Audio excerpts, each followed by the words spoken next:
દર્શક મિત્રો, આપ નિહાળી રહ્યા છો અભિનવ સુરત ન્યૂઝ. જોઈએ આજના મુખ્ય સમાચાર.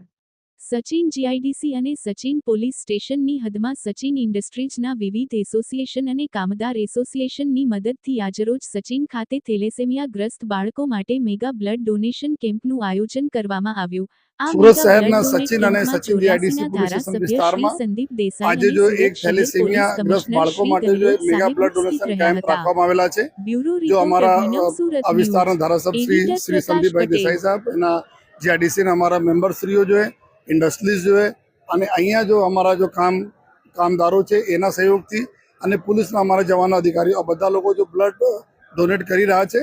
અને આજે જો અમે આ બ્લડ ડોનેશનનો મેઇન પર્પઝ છે કે અમારા શહેરમાં 800 જેટલા અમારા થેલેસેમિયાથી ગ્રસ્ત અમારા બાળકો છે.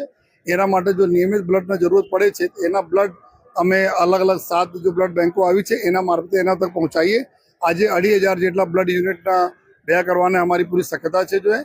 અને મને ખૂબ ખુશીની વાત છે કે સુરત શહેરમાં અમે લોકો દર મહિના એક mega blood donation camp police કરે છે. અને અત્યાર સુધી 12000થી વધુ જો બ્લડ યુનિટ્સ અમે ભેગા કરીને થેલેસેમિયાગ્રસ્ત બાળકો તક પહોંચાડે છે. અને આ સારા કાર્યોમાં જેટલા બી લોકો જોડાયેલા છે આ તમામ લોકોને અમે ખૂબ આભાર માનીએ છીએ. અને આપણી આ નૈતિક જવાબદારી છે કે આપણા એવા બાળકોના સારા જો હેલ્થ રહે એના માટે જો બ્લડની જરૂર પડે છે. આ જ રીતે આપ લોકો સહયોગ ભવિષ્યમાં બી કરતા રહેશો એના માટે હું પોલીસ કમિશનર તરફથી જો આપને ખૂબ ખૂબ આભાર માનીએ છીએ.